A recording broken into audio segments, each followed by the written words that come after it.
What's going on, guys? Welcome to another episode review for Chainsaw Man. This is episode 5, and with me, as always, I have Blue Spit. Yeah. Well, picking up after the last episode left off, Power, of course, gives Denji a chance to fondle her chest like 3 times.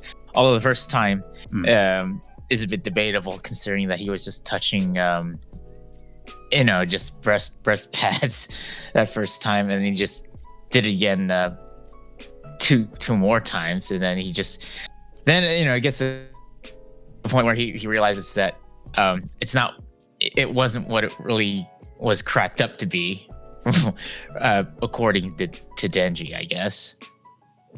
Yeah, well, the other 2 times, it's like Power is even kind of like faking like feeling something from it pretty much, and Denji just seems like very disappointed. Yeah, it's just the complete awkwardness of that moment of Denji. Yeah, actually, I guess you could say accomplishing what he wanted to do, but in the end, he realizes it's, like I said, it's not what it was cracked up to be, until Makima later, just a few minutes later, tells him how, I guess in a way tries to intimately make that moment a lot more pleasurable of sorts, I guess. Well, yeah.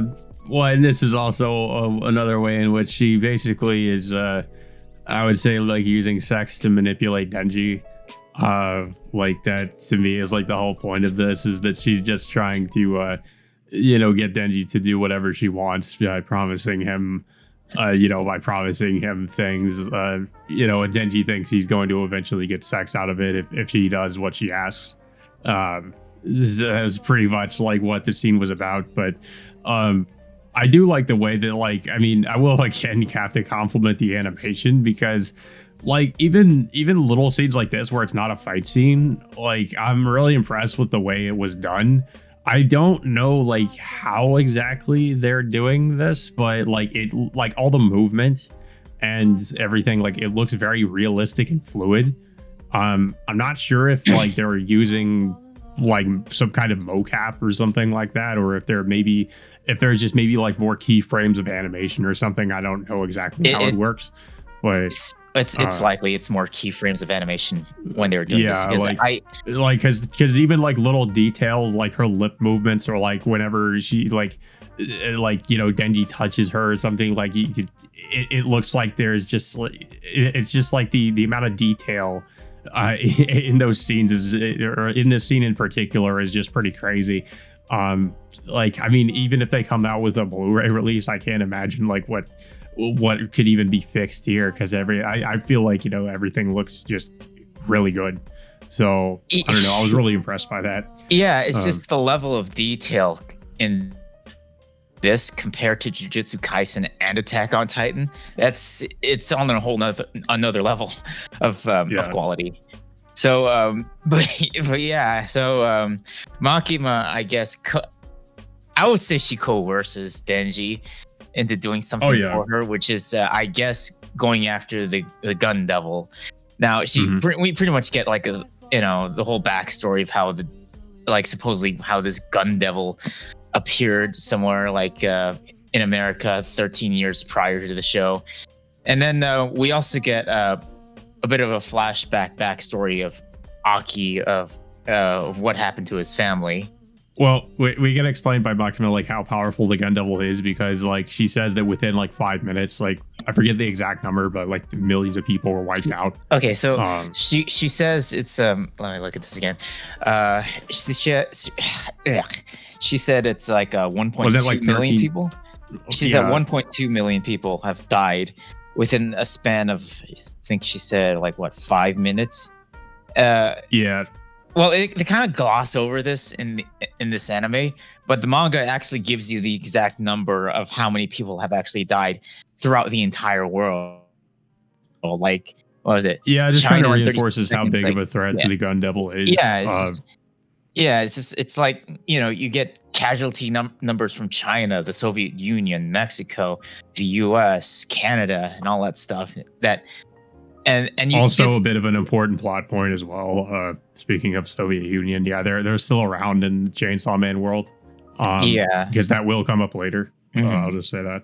Yeah, it's for people thinking that, just wondering what this is. It's more of an like a what if alternate history sort of series, or Yeah, like kind of, because they do like reference like the state of the world at certain points, and it's of course different from like whatever's going on in the real world. mhm. Um, but yeah, like you were saying, yeah, this does like factor into a flashback that we see, which is of Aki as a child.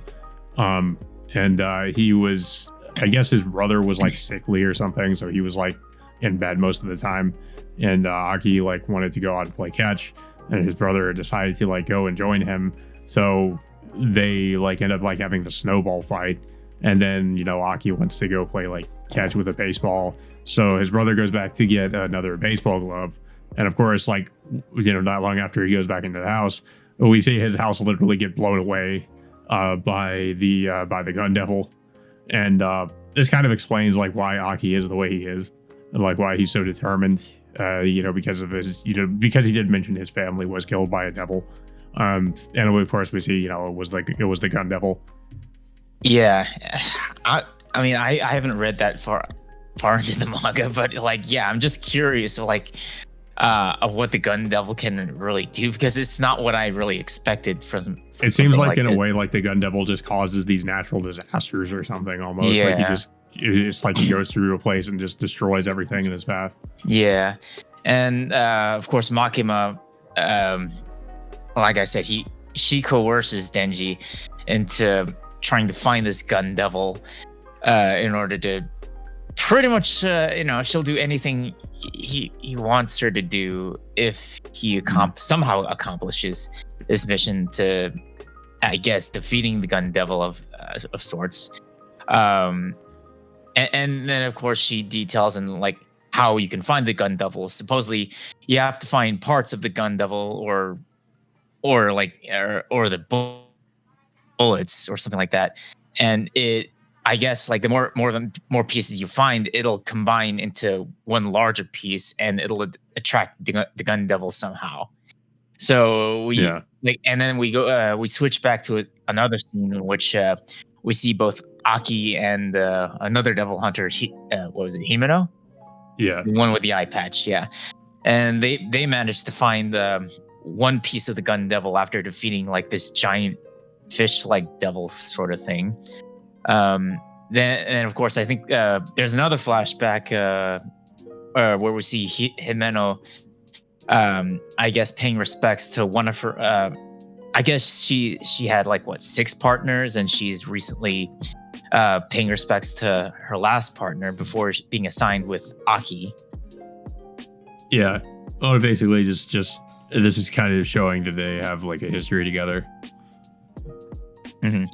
Yeah, and so we finally get to see pretty much the entirety of the main cast all together in one scene, with Aki, Himeno, what was it, the timid girl named Kobeni. And there's like one more guy, I think his name is Arai. Mm-hmm. Yeah, so and then of course we get more antics with both Power and Denji, with pretty much like Aki acting more as the grown up over the two, like saying, like, just pretty much giving them pieces of gum if they ended up behaving, which is a little bit funny.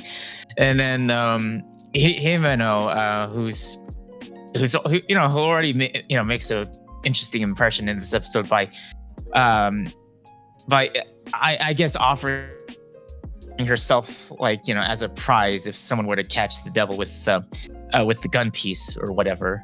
And this, I guess, in a way encourages Denji even further to go hunt for this devil over at this hotel that they're investigating at. Yeah. Yeah, and of course when they get to the hotel, they do end up finding like this one devil, I suppose, and it's just this weird looking head with like hands attached to it and just walking around. they pretty easily kill that. But then they eventually find out that the hotel is like they can't. It's like they cannot progress anywhere. Like they're stuck on the same floor, because if they go up a floor, it ends up going back to the floor they were on, or if they go down, it'll go back to the same floor. Yeah, so they're pretty much trapped. Yeah. Well, we forgot to mention in the way that they defeated that head devil, this head devil looking devil, is that Himeno like also is partnered or has a contract with the ghost devil. Supposedly, like she gave up her right eye in order to make a deal with this ghost devil. But I thought like that she might have lost that eye after losing her last partner during that flashback. So I don't know. It's like either like if she still had the eye, or just like she gave it up afterwards. I'm not sure how that happens. Or maybe it was or maybe she formed the contract even before that flashback.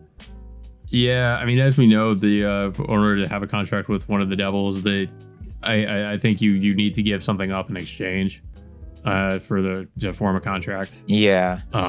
I think what was last week, Aki formed the contract with the Fox Devil by giving up like pretty much the skin of his entire forearm. Yeah. Well, yeah, and also Himeno demonstrates like I think like Power like wants her to, or like kind of at one point like threatens Kobene, and Himeno demonstrates what she can do with the ghost devil by like choking her with with it. So I guess just kind of like basically trying to keep Power in her place in a way, in case, because as we know, Power would like if she were allowed to, she would just probably go crazy or something, and so but yeah, like it kind of just ends with the revelation that this floor is just like they cannot escape it. So, and I know where they're at in the manga at this point. There's I think like probably the entirety of the next episode they'll still be stuck here, because there is a devil that's kind of like controlling, or making it so that they can't escape.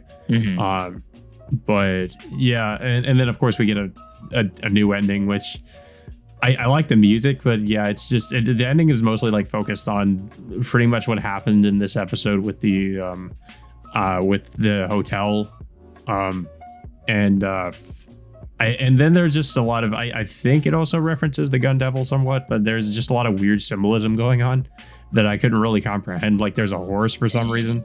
I don't know what the deal with that is, but yeah. I think if you look closely, it looks like the horse is a combination of gun pieces and knives or whatever. I mean, I have to take a look at it again, but that's what I thought when I was looking at this ending sequence. But yeah, it's interesting that that it showcases all the other characters that were, I guess you could say, it's properly introduced. Technically they were in the last episode, but they were only there for the first couple minutes, I guess. Like specifically, it seems to focus a lot on Himeno. Yeah, and then we also get some of Kobene as well. Yeah, overall, I thought it was a decent episode. I guess you could say it's the start of a new story arc. I guess, or in a way, yeah, kind of. It's hard to say. Like Chainsaw Man, it's really like what the anime is adapting is like this first story arc is I guess you could call it like a story arc is the entirety of part one. I guess maybe this is more like a maybe somewhat of a mini arc in a way, because it does spend a lot of time with them stuck in this hotel. So yeah, but yeah, I thought this was a good episode. Like it's like I said, as a manga reader, I know where it's going. But I like the way that they introduced the Gun Devil, and that they established like just how much of a threat the Gun Devil is. Because like I will say, like the Gun Devil is pretty much like one of the major I guess you'd say villains of the series. So I like the way that they kind of sort of like just showed like some of what it can do. And we got a little bit more about like Aki's backstory and all that. But yeah, I thought it was a decent episode. Of course, no big like fight scenes or anything in this episode. It was more like exposition and somewhat like some character development, I guess. But I still thought it was really good. Like just the little, like I mentioned before, like the little details in the animation when it comes to like certain character interactions, I thought was really great. Even though there weren't any, like I said, even though there's not any big fight scenes in this episode, there probably will be in the next one, though. I'll say that. Yeah. What's interesting about this show is that they're deliberately keeping a slow pace before before building up to like into a big scene like they did with Denji transforming into Chainsaw Man. Like we only seen Denji in his Chainsaw Man form only twice. I mean, I can't really technically count the last episode because he was like he barely had the chainsaw out of his head, but we only saw his Chainsaw Man form like I said twice. Once in the first episode, the second one going up against the Bad Devil. Yeah. I mean, I will say that we're going to see it again maybe in the next episode, but yeah, I don't really have too much else to say about this episode in particular. I don't know if you have anything else to say about it. It's interesting episode. Like I said, I like the pacing of the show, that how they're developing each and every character that they're introducing, and of course I guess in a way developed Denji's character a bit more, and how he's approaching things in a certain way. Yeah. With Denji, like he does kind of stay sort of the same character, I would say, for most of part one, but it's really like I would say it's near the end of part one where he does, like, it feels like he does go through like some development. And he's somewhat of a different character by the end of it. But yeah, that's assuming like which I think they probably will eventually, like they're going to adapt the rest of part one. But yeah, that all being said, guys, until next Tuesday, we will see you all next time.